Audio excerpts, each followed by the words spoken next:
Ngayon, Panginoon, sa iyong pagdating, you can commend us all, Lord Jesus, as your good and faithful servant, Lord Jesus. And so, Lord, tonight we welcome your holy presence, and we can pray that you will continue to move in our lives, enable our Bishop Eugene, or enable your Bishop Eugene to bring a message for us tonight, Lord Jesus, moving his life, inspiring Lord Jesus, that he may be able to bring your message for each and every one of us, Lord Jesus.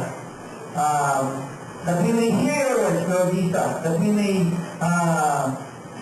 really know you, Lord Jesus, in a deeper way. And so, Lord Jesus, we commit this word to you, that you mag-transfer ng gawain ito, Lord Jesus, at mataas ang iyong pangalan sa aming kalagitnaan, at ikaw lamang ang makita naming lahat, Panginoon. So we thank you, we love you. In Jesus' name, amen.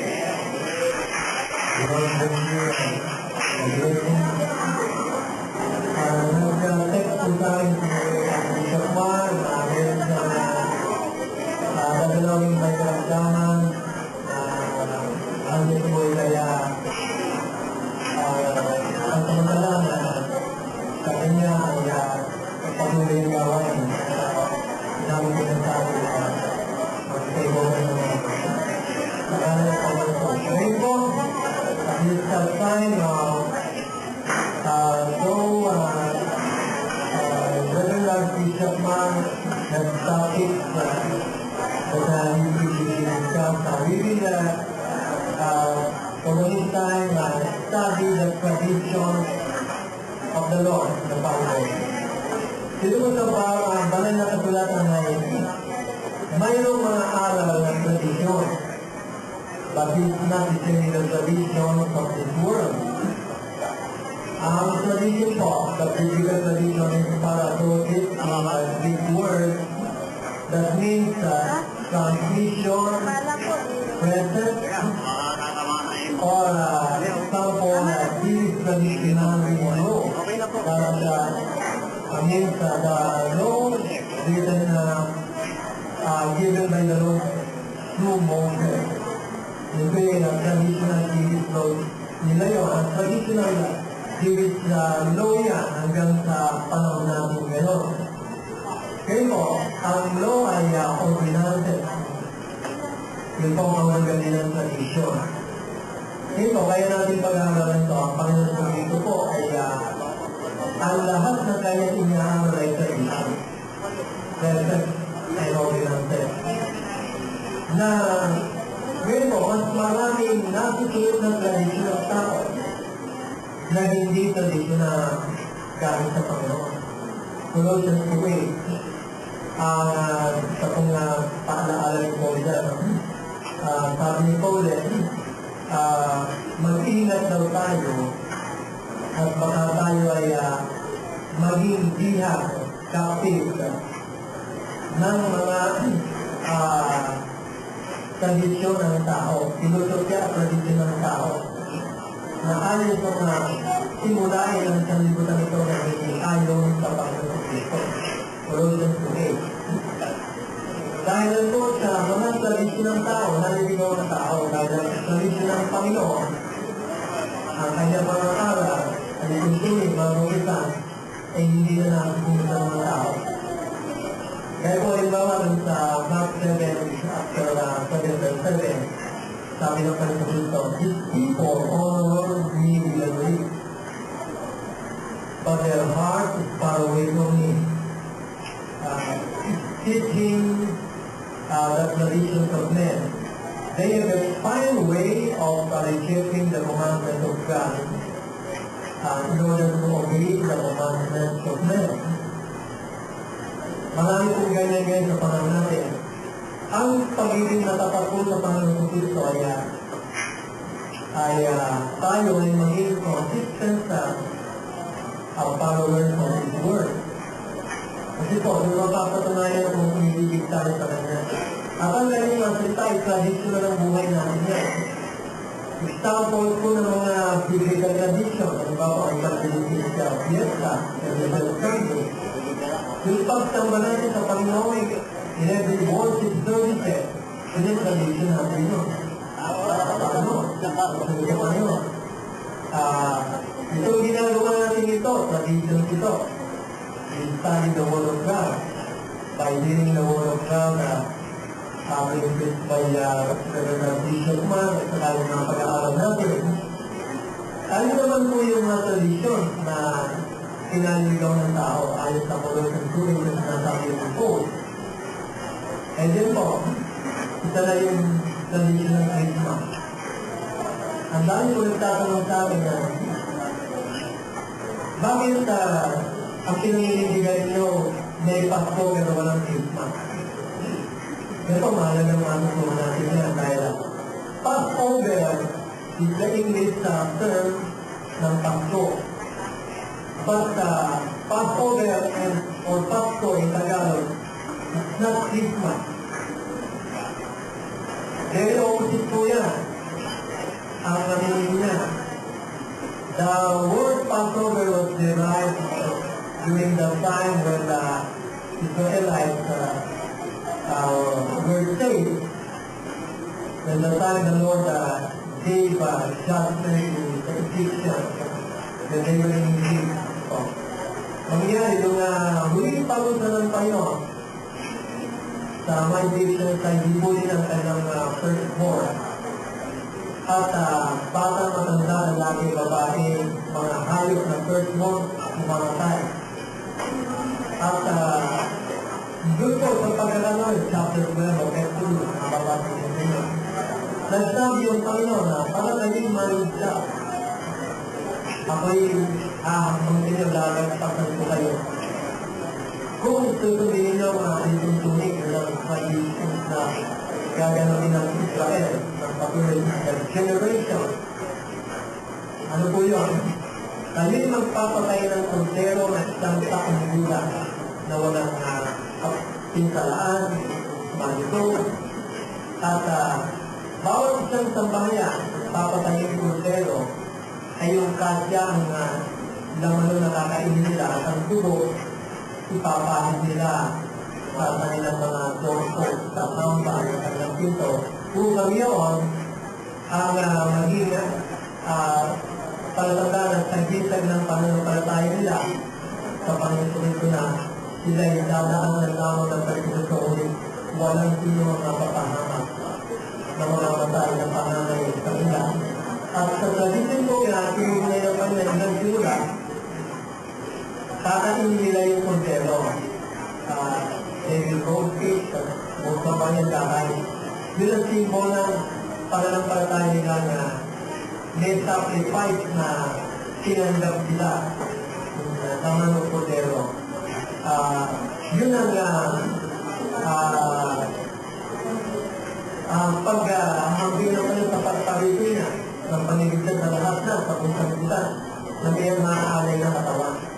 At may dugo na titigil na yung dugo ng konsero na pinagbilang sa hamba ay yun ang covering ng Panginoon na symbolic covering ng Panginoon na upang hindi palito ng kanyang mga pananay.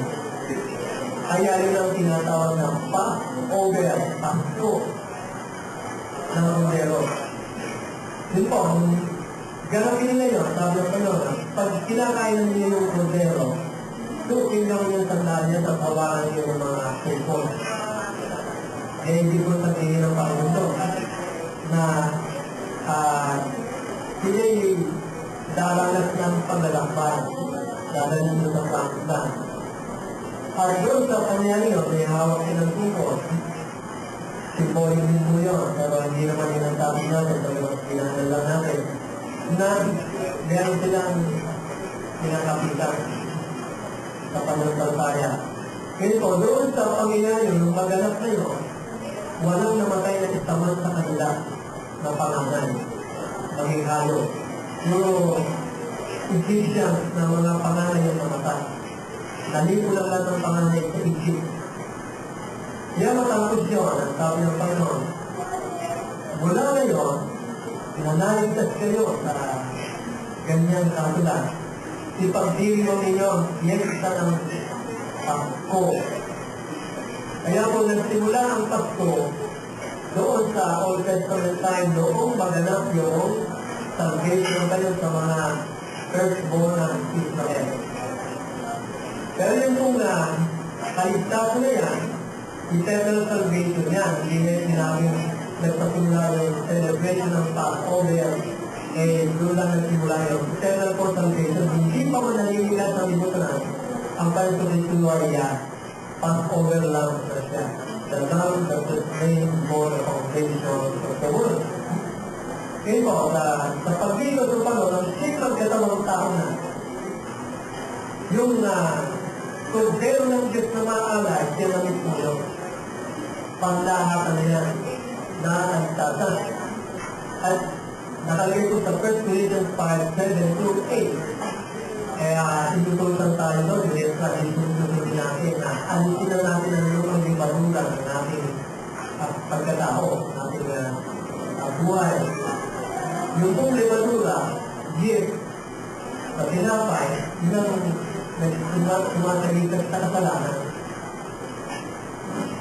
Yung pong tinapay na unleavened bread, kapag yan ay dinuno yan, na walang gift, hindi akal siya yan. Flat lang yan. Pure bread yun. Ang panasukit ito na sinasabi na alinis na rin yung lubang ni Bagula sapagkat tayo'y bago lang ng impact o bagong mundo ng kumbaga sa tinapay. Yung bread, hindi na yung dating tinapay na mayroong halo ng Bagula o buhay na dating may halo na kasalanan. Sapagkat si Kristo ang kordero ng Pascua, right? The Passover, our Passover has been sacrificed for us. Naalay na sa atin. Kaya, umaalay na ang Lord Jesus, sabi sa verse 8, kaya na, ipagdiwang na ninyo ang Diyos ng Pascua, hindi sa magkamang na unay sa kasalanan.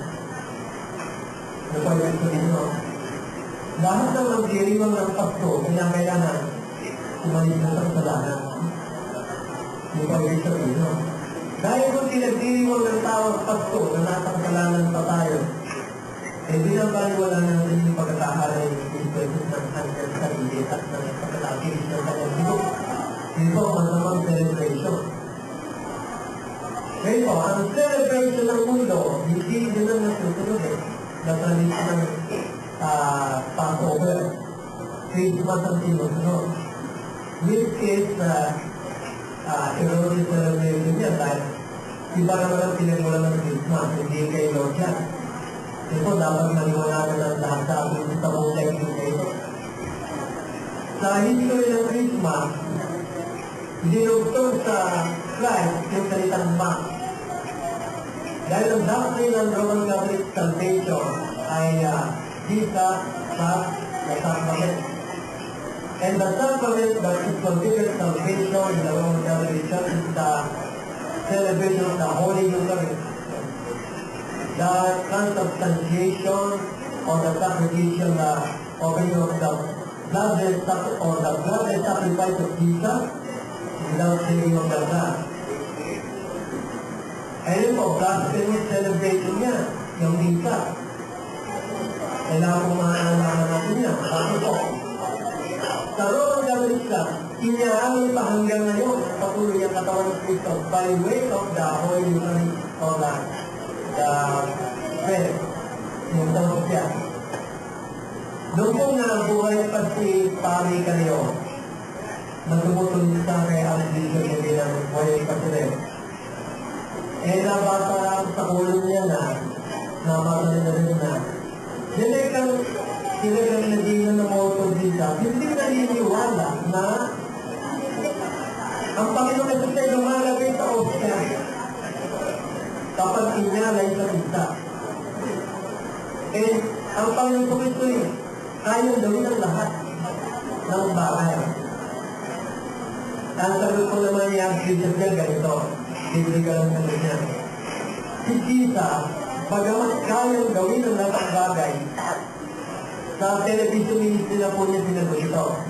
Wala ka akong sasabi. Si Lord Jesus, makapangyarihan nga sila Almighty, ang sila. However, he will not contradict his own statement. The statement of Jesus are truth. Truth po lahat yun. Walang kasinungaling ito. Now, hindi sana lamang niya pinyala yung kanyang sarili. Once and for all, and it is finished before the breath of God from his physical body is. Minsan lang yun at tapos na ng ganun yun. At yun sa 10:17 na John, sabi ng Panginoon ito, sa katahinan ito, for this reason, the Father loves me, because I have laid down my life, and I have the power to lay it down, I have the power to take it again. This is the commandment to me of my Father. Yan ang nakapag-alay ng kundi siya lang. Hindi pwede siya pinalay ng pare o kahit ng pastor. Ito po, ang makapag-alay na wala kundi siya. Ngayon po, ang Philippine Roman Catholic Church, sa kanilang traditions of the Holy Eucharist or Mass, kapag nananangin yung pare, kailangan siyang altar ganyan, lumalagay na si Jesus yung sa altar. At ipatatanggap niya nila, kaya ang sinasabi pare, katawan si Cristo. And then multiple rights ang ginagawa nila kung nakasinungalingan na minumultiply ang si Jesus na napakaraming altar. Ang body of Christ, the physical body of the Lord Jesus Christ is a single physical body. Dalawang katawan po yun. Na hindi para namin ni Lord, sapagkat sapat lang yung isang katawan nila yun, alay na sa Lord. Kaya, sinasabi sa Bible na tayong lahat ay namamatay. At isa lamang ang namatay para sa ating kasalanan. Si Lord Jesus yun. Hindi niya nilutipla yung sarili niya para maging kaligtasan natin. One physical body ang inyala ni Lord Jesus sa atin. Ito, kaya yun ay tradisyon na hindi natin dapat ipagsaya. Ang pag-diyo natin ay si Lord Jesus. Our Passover forever and ever. Not just on December 25, check Passover natin. All the days of our life until eternity. Passover natin siya. Dahil pag-diyo natin. Hanggang doon sa eternity. At marami yung contradiction ng mga tradisyon ng tao dyan. Tingnan niyo po. Si Lord Jesus ng Jehovah Jireh, the Lord will provide.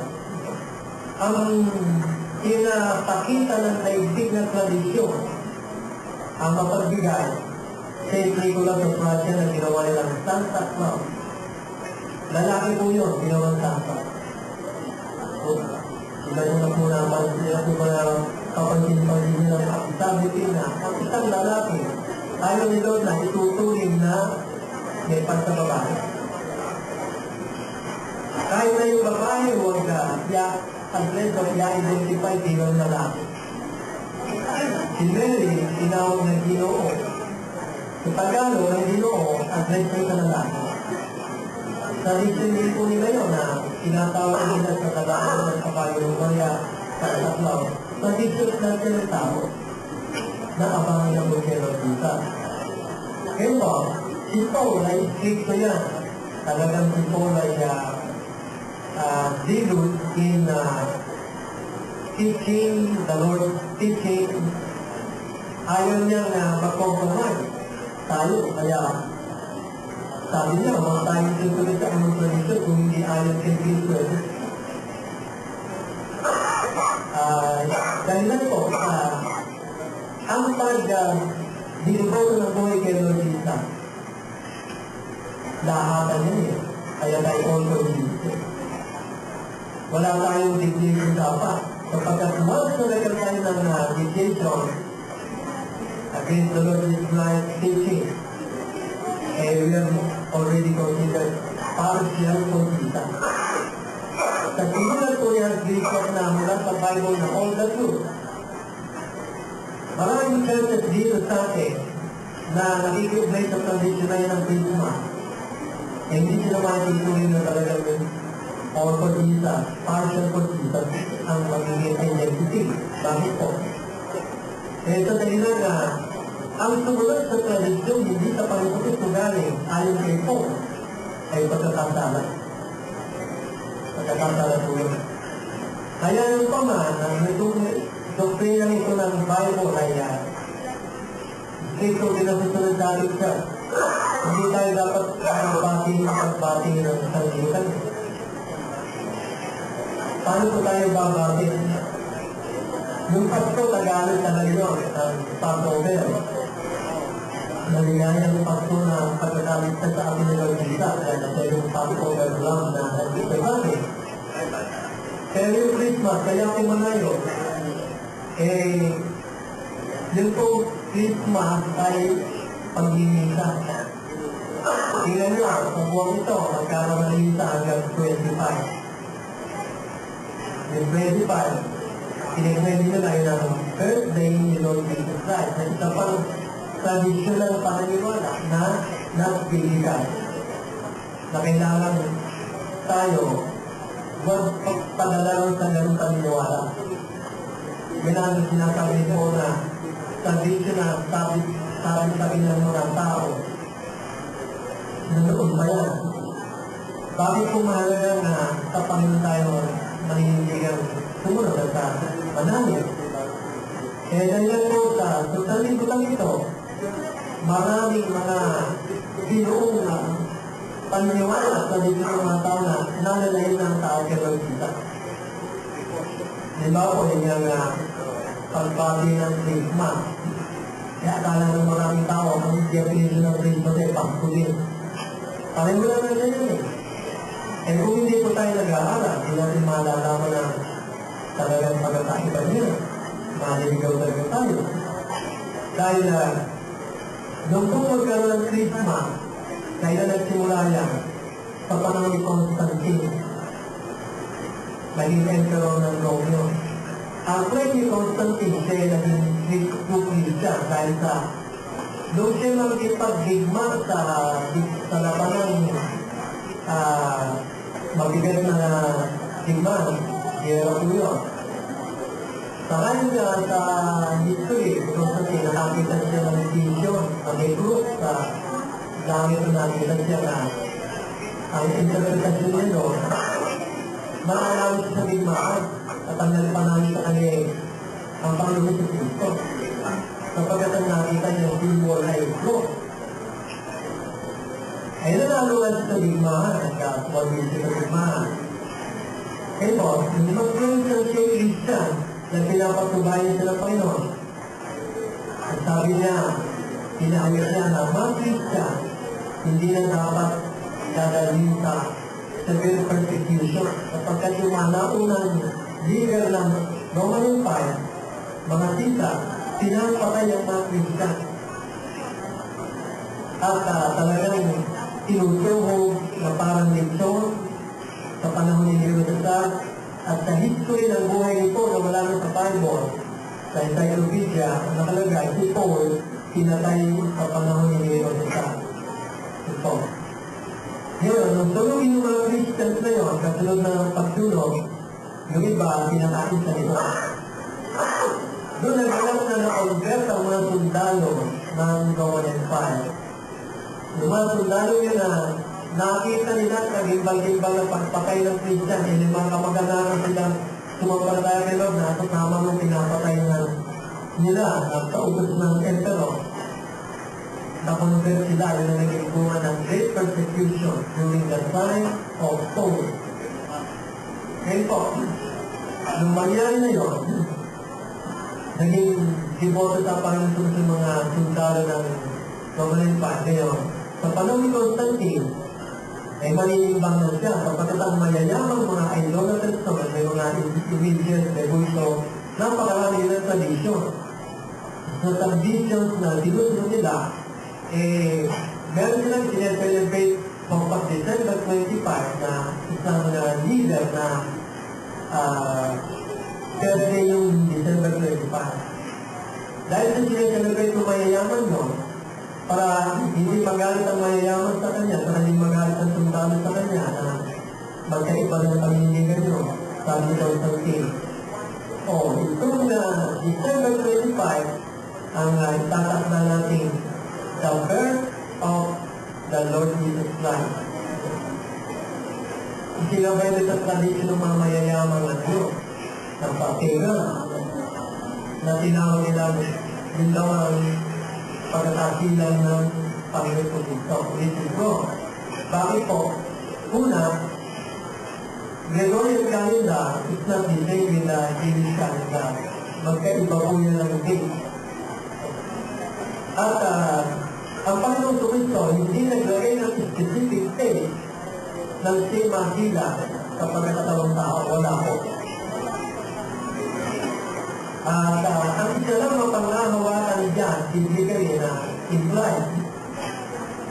Yung Passover day sa Old Testament, nung naganap yun, yun nila pinagdiwang ng Panginoon Kristo kasama mga alaga, yung tinatawag na banal na salsalo, bago na mapapol sa fruit. Nakalagay po sa Bible sa Luke chapter 1 o chapter 2 yata na pag birthday niya, dumadalo siya sa Jerusalem Temple. At yung pagdalo niya sa Jerusalem Temple, pag birthday niya, yun ang day of Passover na celebration ng Israel. Yun ang araw ng Pasko na dumadalo siya dun sa Temple ng Jerusalem dahil birthday na yung araw na yun sa kanyang katawang tao.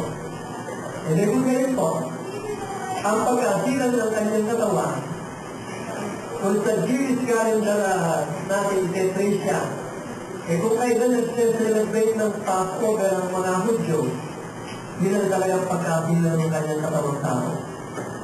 At tingnan mo natin sa pangyayari ayon sa Bible, yung sila'y magsalo-salo na nagtiriwang ng Passover ng Pasko, ang pagkalitan sa salubong lipan sa mga panganan sa Israel.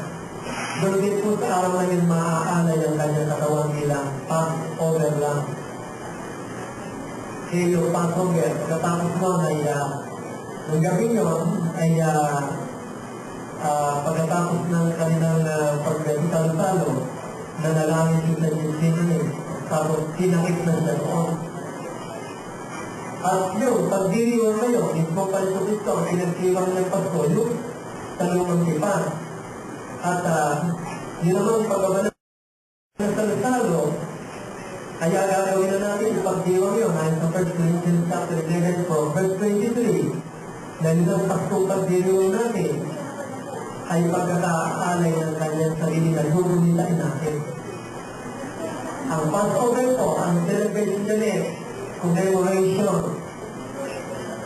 Di natin naman malayan ay pagdidiwang natin siya kung hindi mag-repeat siya sa pag-alakala natin kasi babalal na salita tayo. Pero hindi mo na nagtatanong, kayo ba naman, meron paghahandaan pag-nagtapas po kayo? Ang nasasagot po natin dyan, sa 1 Corinthians 10:31 yan tayo na sinabi na, whether you eat or drink, or whatever you do all for the glory of God. Pwede tayo mag-celebrate ng may kahinan for the glory of Jesus. Pero sa mundo, kaya sila magkakainan dahil Christmas na o Christmas Day. Paano naman kung mag-glorify sa gano'n ng Panginoon? Merong nag-iinuman, naglalapinan, nagtataya sa mga biskuhaw, kung saan-saan ano. Dahil sa mga opisina, may Christmas party. Hindi sila na pinag-ilaw doon dahil may mga rapol doon. May sayawan doon. Wala yung pagsambak yung Lord Jesus, wala yung Thanksgiving, wala yung commemoration of the greatest thing that He has done, our salvation, the redemption of our spiritual and body of sin. Doon sa eternal atonement na tubos niya tayo, ay dapat ipagdiwang siya. Ngayon po, sa dami-daming tradisyon, meron pang traditional na exchange gift. Naghanap yan. Pero gift ni Jesus, Ang tanong, sila kaya sa buong bansa natin ang pinahalagahan yung gift of salvation na gift of eternal life. Ang gustong gift ng maraming tao na tradisyon, pagsakay ninyo sa tube, aabutan kayo ng doble. Yan. Maghihingi yun. Tapos babati ng Merry Christmas. Eh, pupunta ako dito, may nagawa ako naman. Eh, yun din, napakatagal niyang panahon na mula rin siya mabuhay na mabuhay na gusto niya ipahayag siya na nakapag-igtas na siya. Natupad na ang Word of Salvation. Ito sa 7 Cosmic Function in Glorisa. Na ipahayag na siya dali na sa kanyang tao. Yun ang tradisyon dapat na gawin natin lahat. Parang lahat ng tao, maalis na sa imatutuloy na kaparusan kung hindi aalis sa kasalanan. Dahil po talumpay na yung salvation ay yung Passover ni Lord dito ng pangkalahatan na niyang ginanap. Yung sa Egypt, Passover na yung para sa Israel.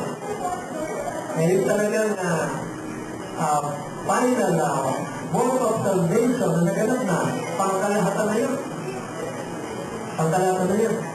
Kaya hanggang ngayon po, kaya nakakalungkot eh. Ang bilang-bilang sa sanlibutan, sasaklaw, wala naman talaga yun. Hindi makapagbibigay ng buhay na wala naman. At ang obsession ng maraming tao pagkakagin itong panahon, material things, pagkain, mga material na bagay, yun ang kaligayahan ng marami. Kaya napakahalaga po yung hawlaga ng Pasko na ang naaalay at ibigado ng Panginoon Kristo, buhay niya. Buhay niya. Dahil po ng pagregalo sa atin, na-appreciate din natin yan. Dahil kung ginawa yan, alang-alang kay Lord Jesus. Pero lahat ng tao, dapat po ang mas napakahalagang bigyan para ng patuloy ang pagsusunod sapagkat yung lang regalo na yun ang Panginoon ito, hindi na pupuhan sa sanlibutan nito. Kaya na naging Pasko.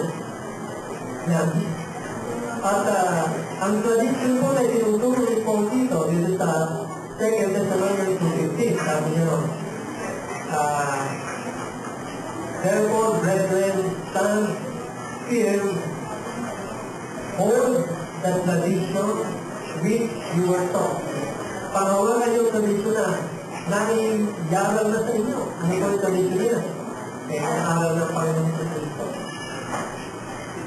Kung pupulayin po natin ang aral ng Panginoon, yun ang aral niya sa pagsimula. Doon na ibigay niya ng mga aral kay Abraham. Hanggang sa huling taong matisilan. Hindi na bumababago yun. Sa aral yun ang pag-aaralan ng lahat. Kaya yun ang biblical tradition na dapat panghawakan natin lahat.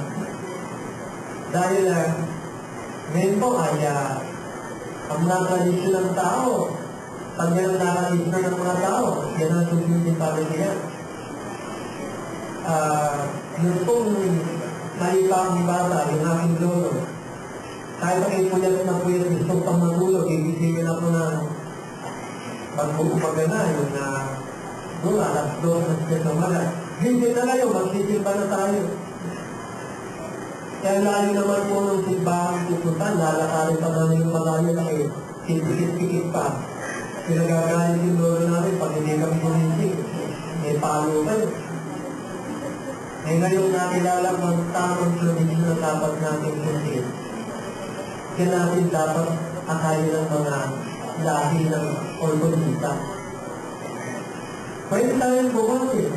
Pag may pumapakit sa akin ng Merry Christmas, o joyous Passover of the Lord Jesus, o maligayang Pasko ng pagkakaligtas sa akin ni Lord Jesus. Kahit mag-isip sila, ano ba yun? Yung sinabi na yun na joyous Passover. Ayun, open door na yung para open opportunity na yung para ma-isip si Jesus. Para maipahayag ang katotohanan ng tradisyon na ang panipunin yung Pasko na nagkaan dito sa akin ng mga katawang tao. Para matutuhan din nila kung anong tunay na Pasko. Dito po sa ating bansa, lalo pa yung maraming mga nagdadahong na tao. Sila, pag natatanggap ng halimbawa, istasyon ng radyo, nagpatigay ng maraming regalo, dalawang malalaking TV station dito, ginagawa ng tradisyon niya, taon-taon. Pero sila, humihingi ng contribute sa mga tao para ibigay nila doon sa mga tao. Tingnan nyo kung kayo nagpapasalamat yung mga tao. Doon sa dalawang istasyon na yun. Sa Romans 11:36, ano sinasabi po ng Pablo dyan? For from him, from Jesus, and through him, and for him are all things. To him be the glory forever and ever. Amen. Wala kayong matik na pinapuli niya ng Panginoon. At yung regalo po ay na walang hanggan, hindi na ninabanggit doon. Ngayon, ang tanong nyo, mabubuhay ba sa kaligtasan yung mga nabigyan ng pagkain na yun? Pag namatay yung mga tao yun na hindi nakilala si Lord na siya ang Pasko na nag-alay ng buhay sa atin, yun ang napakalungkot. Sa tulong ni Pablo, sa 1 Corinthians chapter 13, kahit sinong mayaman, sabihin natin, billionaire, na ipamigay niya lahat ng kayamanin sa Manila para kitawin ng Manila, pero wala siyang patigil sa Panginoon. Bali wala niya ginawa. Natin, useless sa Panginoon. Kapagkat ang nabali wala, hindi na ang malaga ang Panginoon. Ang mapopokus ang tao ngayon sa kanyang ginawa at sa kanyang philanthropic o pagmamagandang loob na ang tawag ng mga philanthropo sa pagkawang gawa. Gawad kalinga, pero di malay kay Sisa. Ito ang nakakalungkot sa paligid ng tao. Kaya, bilang pagmamahal natin sa Panginoon, pag-ibig natin sa Panginoon, tayo ngayon ang tulad ni Paul. At tulad pa ng mga ipangalagay ng Panginoon na patuloy na ipahagay ng Panginoon. Yun din ang ating traditional tutuparin, Great Commission. Matthew 28, verse 18 to 20. Sabi ng Panginoon, all authority in heaven and on earth has been given to me. Therefore, go ye and make disciples of all nations. Gawin ang kalaga ng lahat ng bansa, ito, tradition din niya. And baptize them in the name of the Father, and of the Son, and of the Holy Ghost. Sabi ko lang, teaching them to observe all that I have commanded you. And lo, I am with you always, and I will never leave you nor forsake you till the end of the world. Kaya ito, tradition, aakayan natin ng mga tao para sa kanya. Buong panahon ng buhay natin dapat maganap natin yan. Sapagkat lahat ng nasa pagsunod sa sanlibutan, wala pa kayo kita. Dito sa Romans chapter 12, na sabi ni Paul mula sa amin ng Kristo, I beseech you therefore, brethren, by the mercies of God, to present your body a living sacrifice, holy and acceptable to God, which is your reasonable worship and service. Tapos sinabi ko, and be not conformed to this world. Huwag kayong magsitang-ayon sa libutan ito. But be transformed by the renewing of your mind, that you may prove that this is good, acceptable and perfect will of God. Dahil po ang sanlibutan, napakalakas ang influencer yung mag-akay. Malakas po influencer yung mag-akay sa mali. At meron din kong mga katanungan. Masama ba yung ganyan ang kailangan hindi natin? Nakakapatira natin ang nagtatanong ito. Mag-Christmas light pa tayo at kailangan kayo. Paano ba yan? Kung yan ba ito na yung pag-uusapan, Ang Bible, sinasabi niya ng Panginoon, kung ano pang sagisag yung life na ginagawa nila, hindi ko alam. Bakit yung ginagawa, hindi para lang sa aking makita na expression na sila mag-celebrate ng Christmas. Ano ba talaga symbol nila siya? Nasa kanila ng sarili yun. Pero kung liwanag ang pag-uusapan, at sa Bible tayo mga hawakan ng tradition ng Bible, sabi nila din sa Daniel 12, I am the light of the world. He that follows me shall not walk in darkness, but will have the light of life. Di ko ba nyo napakaganda? Ako liwanag ng salikutan, sabi niya, buong salikutan siya liwanag. Sa kanyang mga aral, sa kanyang itintunin, kaliwanagan natin siya. At sa oral na nito sa Psalm, 119-108, hindi ako po nagkarawin sa pagkapunta. Thy word is a lamp unto my feet and a light unto my path. 105, okay, 105. Pero medyo dahil ang liwanag ng buhay natin si Lord. Isa, tanggal sa ating lansa. Para hindi tayo mahigaw. Pero ang sanlibutan, natatanda nyo, mayroong congressman na siguro, hindi nila na-check up yung kanyang Christmas light na ginagamit sa bayan. Nasunog ang bahay, namatay ang kanyang anak. Hindi ko ba trahedya yan? Dahil sa pagsunod sa tradisyon, na maling tradisyon. Sa aming lugar po, talagang sa salitang mundo, kung makita nyo na Christmas light yan, talagang sa makita mo din, bongga. Talagang ang liwa-liwanag yan, mamahalin yung Christmas light yung kanila. Sa aming bahay, significant liwanag. Hindi kami susunod ko. Dahil sa sasabihin ng Panginoon, tinagtulong ko na si Mr. Pablo sa inyo. Na kung susunod kayo sa tradisyon, yung tradisyon ng kanyang salita. Na ibigay niya Pablo sa mga alaga. Yan.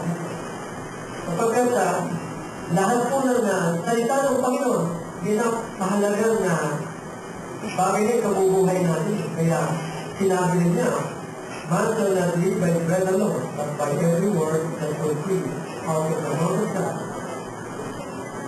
Marami po na bagay na kabubuhay tayo na salita lang ng Panginoon yun. Paano po? Sabi ko ng mga kapatira natin umakit ng Baguio, pinalita sa akin ng kapatid namin Bishop nawala lang sa iyo yung sasakyan. Hindi ko pa gano'n na nangyari. Pero bago po nangyari yun, dahil meron namin hinali sa isip ko, Panginoon, na bigyan mga kapatid mo, gabi, aalin. Babalik, gabi rin. Sila rin ang magdadalay. Pero pinapaisip sa akin ng Panginoon, hindi ko po sabihin, wala na, baka may mangyari. Nag-pray po ako doon, nag-pray po sila. Praise the Lord, sila po. Sabi ni Lord Jesus, pray mo daw susi. Ito sige tayo sa 1 Thessalonians 5:17-20. Nadalangin po ako na, tinatanong po sila, paano? Hanggang pabalik. Dahil kung gabi magtibiyahe, baka po mahulog sa bangin. Hindi ko kami bangin ng Baguio, baka lang po na umulog siya. Mga yan, siniligtas ni Lola yan, hanggang sila na yun. Hindi ko ba salita ng buhay, kabubuhay, na kapag humingin sa kanilang patnubay, hiringin niya, fall upon me in the day of trouble, and I will rescue you, and you shall honor me. Psalm 50 verse 15. Salita ko yun, ay nabubuhay kung nasa panganib tayo, yaalis tayo sa kapamanan. Kaya sa tradisyon ng tao, hanggang ngayon, meron nila pinapahayang palyata sa school. ang taong hindi nagpapahalaga sa sariling wika ay higit pang malansa sa dilatang isda. Kaya yung po nagsabi noon, maraming salita ng ibang wika. Marunong ng English, marunong ng Latin, marunong ng German. Ang dami na alam ng wika. Yun po, salita ng ating Diyos. Kaya, meron pong nag-text sa akin papamadali ko po dahil ang Tagalog yung mahabang salita. Mahirap i-short doon sa text. Na-English ko yung salita. Nagreklamo. Ikaw, Pinoy ka, narito ka sa Pilipinas, puro ka English. Nakita ko rin ako. Ayun, sinita ako. Pasensya na ako dahil mahirap habaan yung Tagalog tradisyon na pag-ako sa atin yan, huwag kang magsasalita ng ibang wika. Paano nga mo yan, kung Bible ang palabasahin mo, hindi puro Tagalog ang Bible. Meron na original na Hebrew and Greek ang Bible. Yung tradisyon na yung Hebrew and Greek na yun, ang panahon na yun yung binabasa nila, nasahin sa English, nasahin sa Tagalog, nasahin sa Ilocano, yung sa Bisaya. Ang mahalaga, yung nilalaman ng sinasabi ng Panginoon sa Bible, sa Bible. Dahil nagpapadala ako ng text, English siguro, pagka-Bisaya siya, huwag ka lang, marunong ka lang ng Tagalog. Tagalog na talaga ikaw. Yan po, sa mga aral ng salimitan, merong aral ng nationalistic. Traditional na isang bansa na maging nationalistic, merong bansang ganyan. Paano po, kapag ang Panginoon gusto papasukin ng gospel sa lugar nila? Halimbawa, tradisyon ng mga communist, huwag papapasukin ang Bible teaching sa kanila. Ang tradisyon doon, ang kanilang doktrina at ideolohiya, ang mula sa panahon ng kanilang magulang hanggang sa susunod na henerasyon, sinusunod nila. Tradisyon din yung erroneous system of government. Tradisyon din yan Pero mali. Traditional sa libutan niya. Pero ngayon po, dahil ang Panginoon ay makapangyarihan sa lahat, the Lord has given us a way to penetrate those opposing nations against His Word. Mapapasok na ngayon through internet.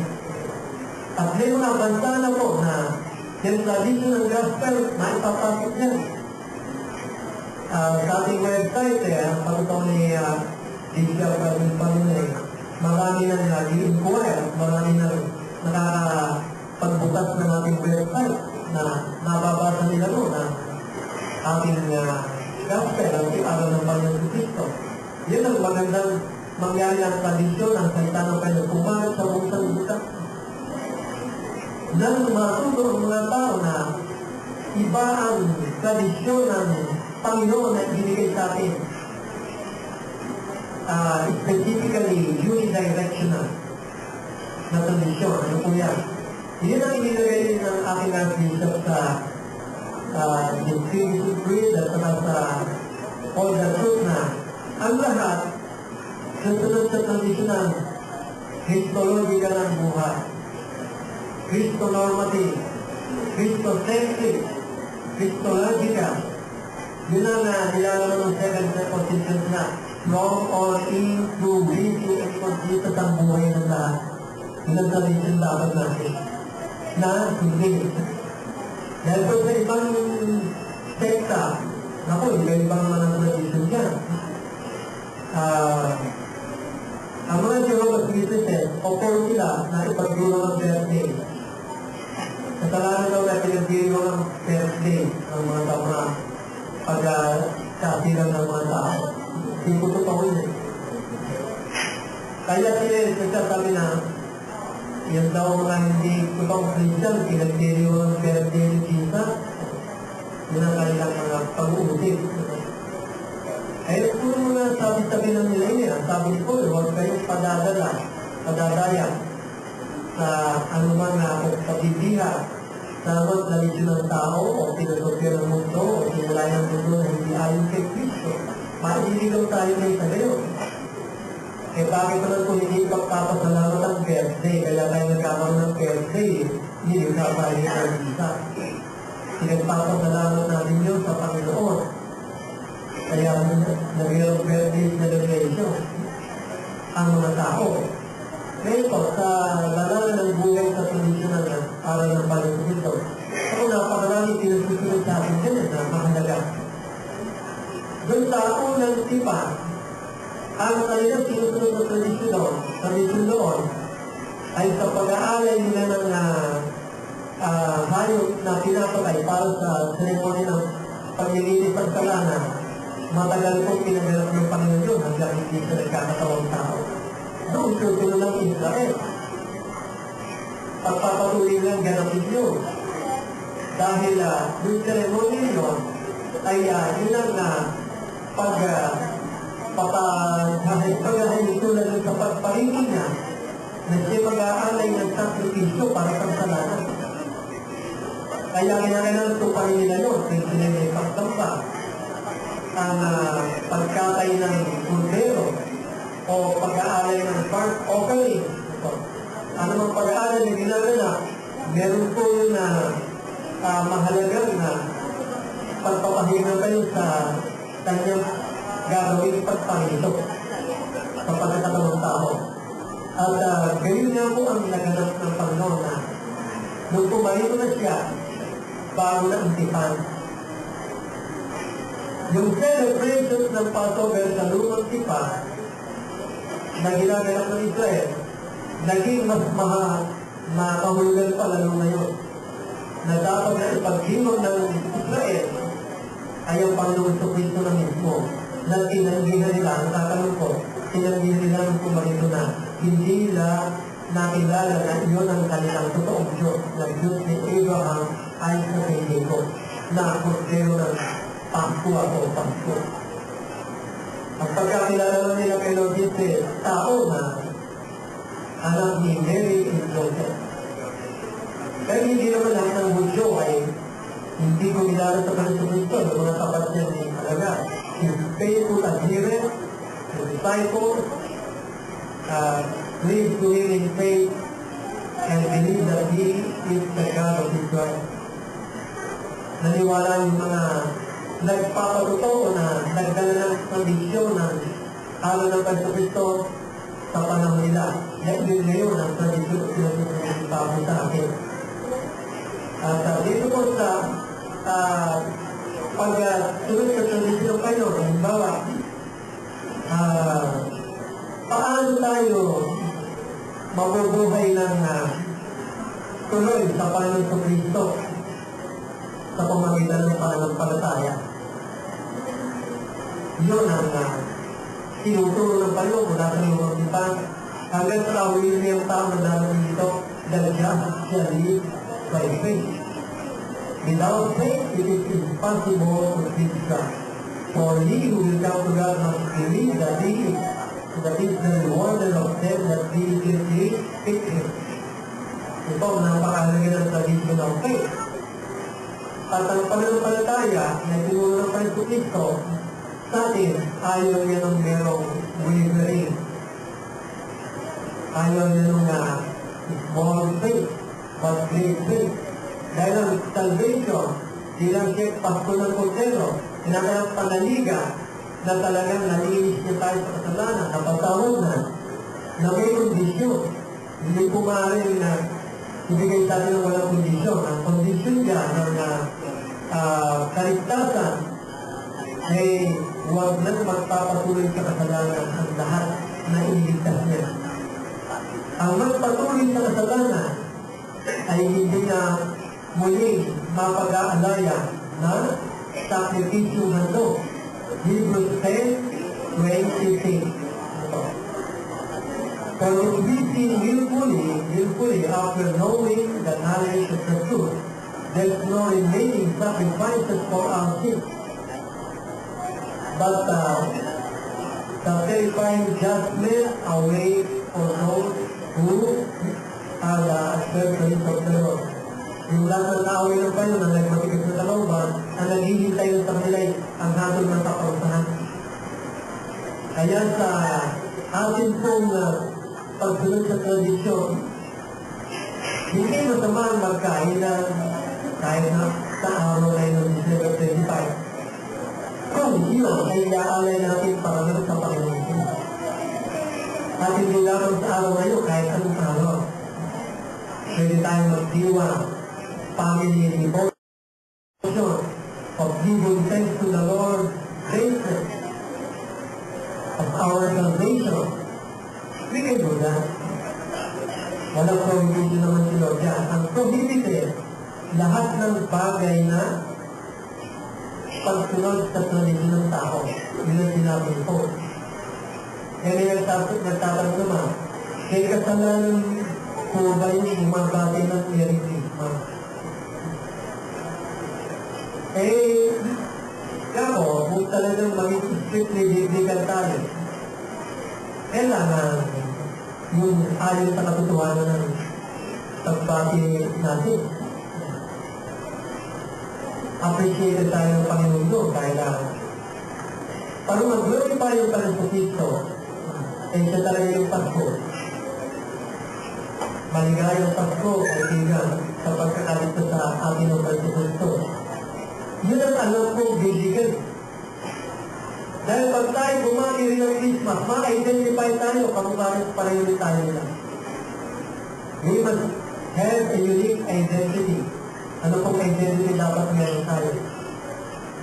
All for Jesus. Hindi tayo all for Jesus. Yun ang dapat na identity natin lahat. Dahil, pagkabalik ng Panginoon Kristo dito, kaya ayaw niya nang magkahanapan ng magkakatawa natin. Sa noon natin, nilalagay niya kanyang pangalan. Yun ang managawin sa ating doon na tayo ganyan. We are His own people. At ang isa pang sinabi ng Panginoon kung sino yung mga kanyang tao. Tapos ang tayo. 2 Timothy 2:19. The foundations of the Lord stand sure, bearing the seal. The Lord knows who are His. And let them who name the name of the Lord Jesus Christ depart from iniquity. Kung ano yung gawang kasalanan, para hindi tayo mapasok sa maling tradisyon, hindi na natin yung tradisyon ng salita ng Panginoon na inaalon sa atin kung paano ang buhay natin. Yun ang ating siyak na tamang magagawa para nasa landas tayo ng katotohanan. Ngayon ko, sa pagkatatanong ko kung tayo ngayon, talagang iboto kay Lorita.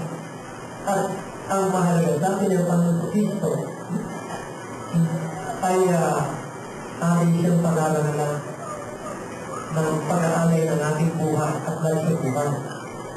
At hindi tayo pag-aalay sa tradisyon ng sanlibutan. At pagkatapos po natin manalangin, merong announcement dito at merong dito sa dito. Tayo po muna ay nagtitiwala ba tayo pa rin sa Kristo ang ating pinaka-sandigan ng lahat sa ating buhay? Do we believe that He is our Passover all the days of our life? Are we going to consent in the tradition of this world? If that is our commitment, we will be acceptable to the Lord and He will be glad that we are all for Him. Let us pray. Lord Jesus, we are here and we know you are here also in the midst of us. We believe that you will be so glad if we will be followers of the traditions of your teaching, your instruction and commandments.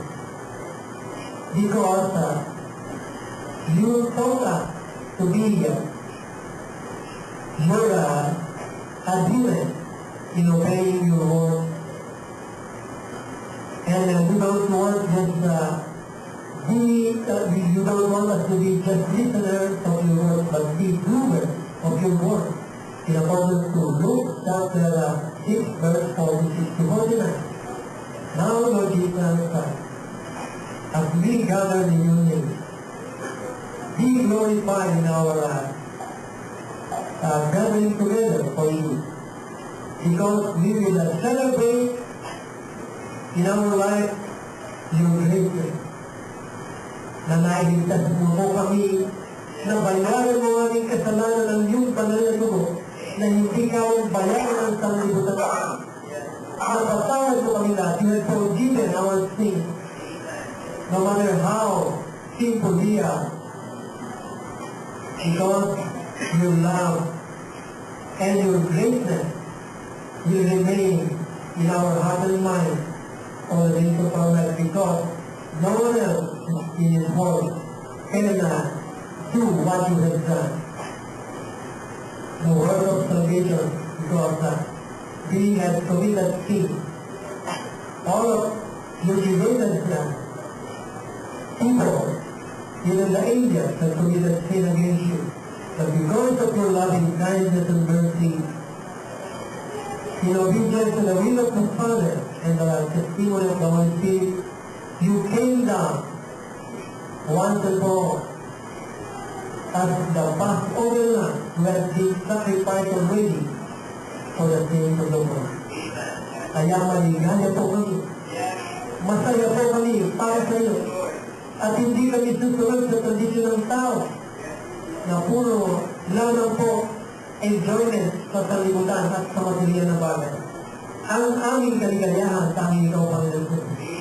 Natanggap na namin ang pinakamahalagang regalo mo sa amin, ang buhay na walang hanggan. Na sino mang hindi tumanggap sa iyong buhay na walang hanggan, pagkurusang walang hanggan ang kanyang daratnan at aabutin sa iyong kahabulan.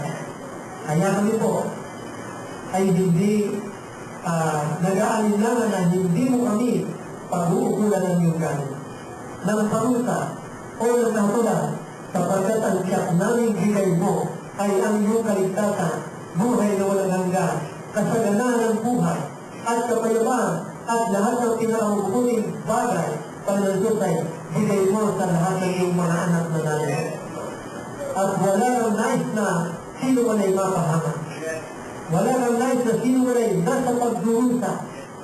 Kaya kami po, umaasa na habang inaakay mo kami sa iyong landas, ay patuloy mo kami bibigyan ng paalaala upang kami maging tapat na masunurin sa iyong mga salita't aral sa buong panahon ng aming buhay. At tulungan mo po kami magampanan ng mga namin ang lahat ng gawain na ismong gawin namin ayon sa John 40:12. He who believes in me, as you said, the works that I do shall he do also. And greater works than these shall he do, because I'm going to the Father. At ikaw po na sa piling na naman, kaya kami na ang nagagawa ng iyong gawain iniwan. At higit pang gawain sa ginawa mo, sabi mo kung gaganapin namin. Kaya kami pong lahat na narito at mga nasa kalipunan ng Trinitarian of for Jesus on this planet Earth must be your follower in obeying your commandments. So to you be the glory now forever, Lord Jesus. And we praise you and we gratefully acknowledge all our praise and thanksgiving to you alone, Lord Jesus, and we say Amen and Amen. At ngayon po, ay sa pagpanalangin para dito sa